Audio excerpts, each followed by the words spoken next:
भगवान जगन्नाथ जी के कटहल की कथा। एक समय रघुदास नाम के भगवान रामचंद्र के एक महान भक्त थे। वह पुरी में जगन्नाथ मंदिर के सिंह द्वार के पास एक बड़ी छतरी के नीचे रहते थे। एक बार जब वह भगवान जगन्नाथ के दर्शन करने गए तो उन्होंने जगन्नाथ की वेदी पर राम, लक्ष्मण और सीता को देखा। उस दिन से उन्हें विश्वास हो गया कि भगवान जगन्नाथ भगवान रामचंद्र से भिन्न नहीं है। एक बार रघु ने भगवान जगन्नाथ के लिए एक अच्छी माला तैयार की और पुजारी को भगवान को चढ़ाने के लिए दी। लेकिन पुजारी इसे चढ़ाना नहीं चाहता था, क्योंकि रघु ने केले के पेड़ की छाल से बनी डोरी का इस्तेमाल किया था। उस समय जगन्नाथ के मंदिर में ऐसी चीजों का प्रयोग वर्जित था। रघु को बहुत दुख हुआ कि उनकी माला भगवान जगन्नाथ को नहीं चढ़ाई गई। वह बहुत उदास महसूस करते हुए मंदिर से बाहर चला गया। बाद में दिन में पुजारी शाम की आरती समाप्त कर रहा था। भगवान के शयन करने से पहले पुजारी उन्हें एक विशेष पोशाक पहनाते हैं, जिसे बड़ा श्रृंगारवे सा कहा जाता है। भगवान को श्रृंगारित करने के बाद पुजारी ने उनके शरीर को फूलों से सजाना शुरू कर दिया। लेकिन उसे आश्चर्य हुआ कि उसने जो कुछ भी किया, भगवान के शरीर पर एक भी फूल नहीं बचा। भगवान किसी भी फूल को स्वीकार नहीं करेंगे। सभी पुजारी यह सोचकर बहुत चिंतित हो गए कि अवश्य ही उन्होंने कोई अपराध किया है।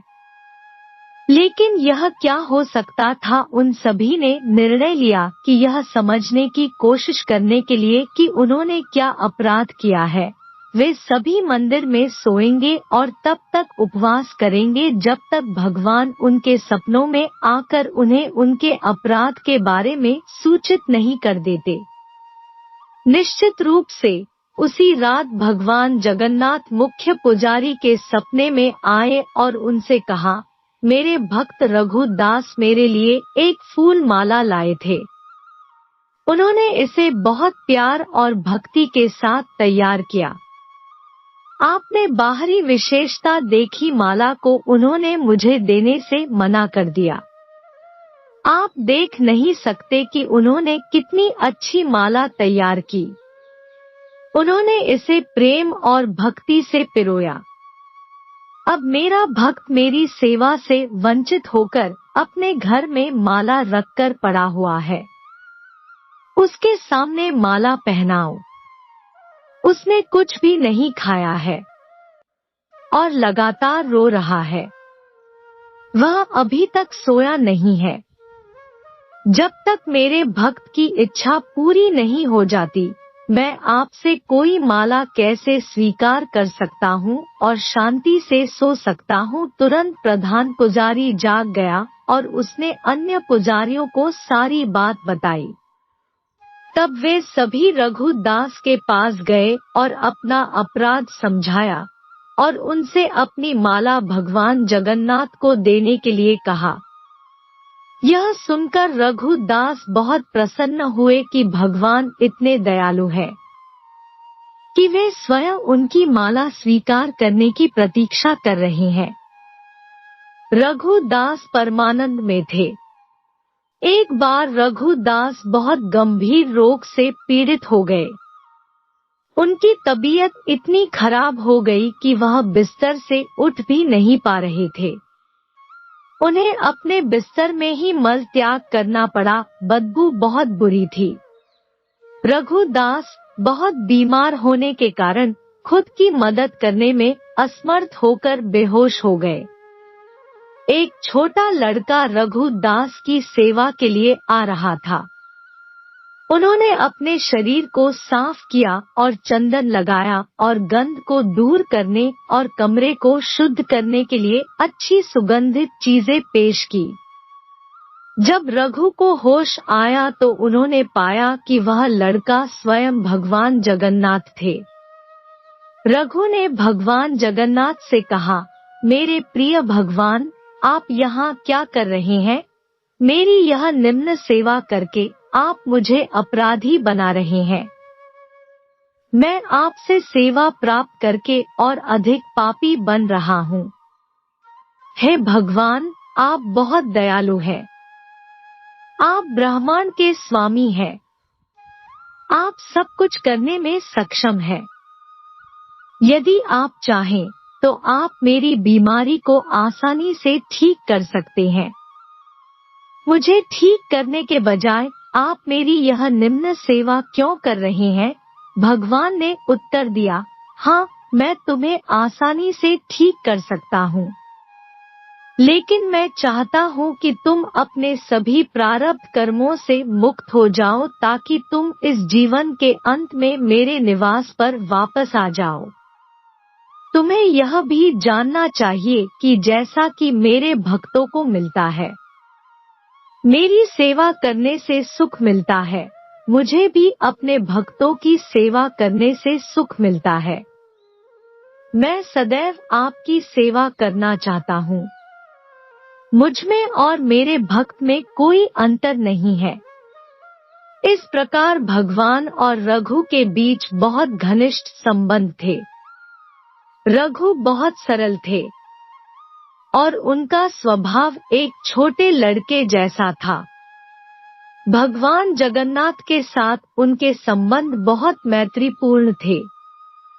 कभी कभी भगवान एक लड़के के रूप में उनके पास आते थे और वे दोनों एक साथ खेलते थे। यह सामान्यतः लोगों को ज्ञात था कि भगवान रघु के साथ खेलने के लिए उनके पास आए थे।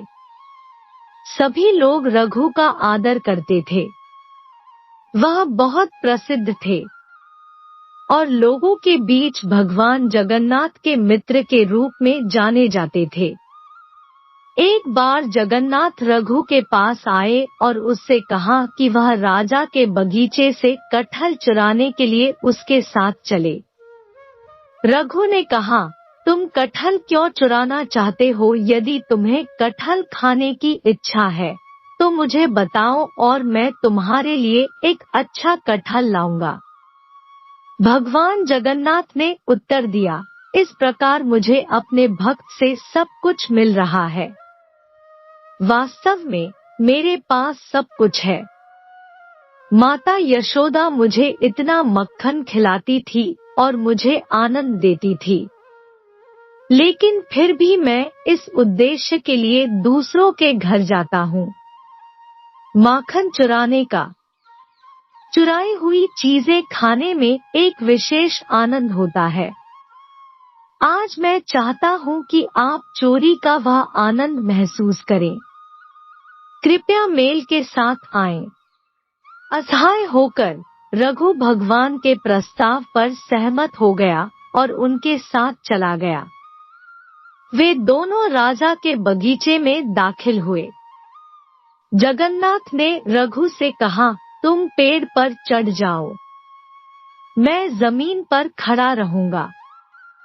तुम सबसे अच्छा और सबसे बड़ा कटहल तोड़कर नीचे फेंक दोगे। मैं यहीं खड़ा होकर उसे पकड़ लूंगा। फिर हम दोनों भाग जाएंगे। रघु ने भगवान के आदेश का ठीक वैसे ही पालन किया जैसा उन्होंने निर्देश दिया था। वह कटहल के पेड़ पर चढ़ गया और सबसे अच्छे और बड़े कटहल को ढूंढ निकाला और उसे तोड़ लिया। जगन्नाथ, उसने पुकारा, क्या आप तैयार हैं?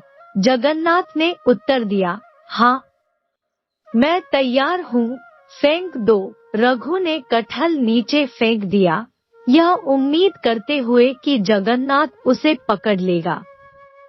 लेकिन जगन्नाथ कहाँ थे? वह भाग गया था। कटहल को पकड़ने वाला कोई नहीं था। वह बड़ी आवाज करते हुए जमीन पर गिरा और फट गया। जब राजा के माली ने आवाज सुनी तो वह समझ गया कि कोई कटहल चुराने के लिए बगीचे में घुसा है। वह तुरंत मौके पर भागा और देखा कि बड़ा कटहल जमीन पर खुला पड़ा था, फिर भी उसने आसपास किसी को नहीं देखा। जब उसने ऊपर देखा तो उसे रघुदास पेड़ पर बैठे दिखे। माली तुरंत राजा के पास गया और उसे बताया कि रघुदास उसके बगीचे से कटहल चुरा रहा था। वह अभी भी वहीं पेड़ की चोटी पर बैठा है। उसने उत्साहपूर्वक राजा से कहा। राजा को विश्वास नहीं हो रहा था कि रघु कटहल चुराने के लिए उसके बगीचे में घुसा था। इसलिए राजा ने अपने मंत्रियों को इकट्ठा किया और उस स्थान पर गए जहां माली ने संकेत दिया था। वह रघुदास को पेड़ पर बैठे और कटहल को जमीन पर पड़ा देखकर आश्चर्यचकित रह गया। राजा के अनुरोध पर रघु पेड़ से नीचे उतर आया। राजा ने रघु से पूछा, मेरे प्रिय प्रभु, यदि तुम कटहल खाना चाहते थे तो आधी रात को मेरे बगीचे में आकर पेड़ पर चढ़ने की परेशानी क्यों उठा रहे हो? तुम मुझे बता सकते थे, मैं कर सकता था। कटहल उठाया और तुम्हारे घर भेज दिया। रघु ने राजा को पूरी कहानी बताई कि कैसे भगवान जगन्नाथ ने उसे धोखा दिया था। भगवान की लीला सुनकर सभी को आनंद आया और सभी हंस पड़े। उन्होंने रघु की महानता की प्रशंसा की। इस प्रकार मित्रता की मुद्रा में रघु भगवान जगन्नाथ के साथ लीलाएं करते। एक भक्त ने भगवान जगन्नाथ के साथ रघुदास की एक लीला का प्रत्यक्षदर्शी वर्णन किया। एक बार रथ यात्रा के दौरान भगवान ने रथ पर अपना स्थान ग्रहण किया था। राजा द्वारा सड़क साफ करने के बाद रथ चलने के लिए सब कुछ तैयार था। हजारों लोगों ने रस्सी खींची, लेकिन रथ आगे नहीं बढ़ा। स्थिति को देखते हुए ब्रिटिश सेवा ने रथ को खींचने के लिए एक शक्तिशाली हाथी की व्यवस्था की, फिर भी नहीं हिलेगा। सहेवा ने रघुदास से कहा, रघुदास जी, यह कैसे भगवान है? मैंने हाथियों को लगा रखा है, फिर भी यह रथ नहीं चलेगा।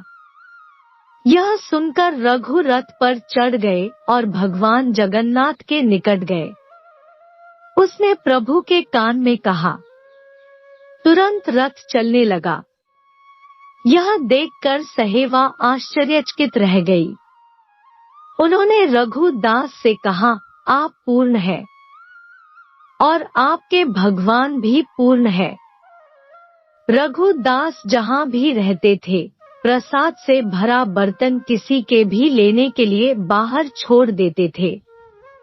वह उसी बर्तन से प्रसाद लेता था जिससे पशु पक्षी लेते थे।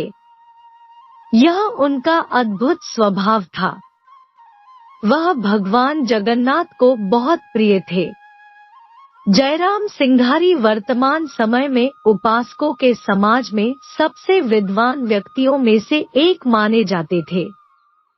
उनके पास कोई शैक्षणिक डिग्री या डिप्लोमा नहीं था, लेकिन उन्हें भारत के प्राचीन महाकाव्यों का गहन ज्ञान था। भारत के विभिन्न हिस्सों से आने वाले कई लोग उन्हें अपने आध्यात्मिक मार्गदर्शक के रूप में मानते थे। उन्होंने केवल महाप्रसाद खाया, जो भगवान जगन्नाथ को चढ़ाया जाने वाला चावल का भोजन है। एक दिन किसी कारणवश उसके बेटे उसे मंदिर से नहीं लाए। हालांकि उसने पूरे दिन कुछ भी नहीं खाया था, फिर भी उसने कभी अपनी भूख प्रकट नहीं की। केवल उसकी पत्नी को पता था। जब वह उदास लग रही थी, सिंघारी ने उसे सांत्वना दी, वह देगा, वह भेजेगा, लेकिन आधी रात को कौन देगा? सब सो गए, उसकी पत्नी भी। कुछ देर बाद दरवाजे पर हल्की सी दस्तक हुई। दरवाजा खोलने पर बूढ़े व्यक्ति को एक केले का पत्ता मिला जिसमें 7 प्रकार के मंदिर के केक थे। कोई नहीं था। अगली सुबह जब उसने यह घटना बताई तो किसी ने उस पर विश्वास नहीं किया। पूरे दिन भगवान जगन्नाथ का यह चमत्कार लोगों के मन में छाया रहा। अगली रात सिंघारी को सपने में आवाज आई, क्या तुमने वह सब कुछ खा लिया जो दिया गया था? जय जगन्नाथ। दोस्तों, वीडियो पसंद आया तो वीडियो को लाइक और शेयर करें। ऐसे ही वीडियो देखने के लिए हमारे चैनल को जरूर से जरूर सब्सक्राइब कर ले। धन्यवाद।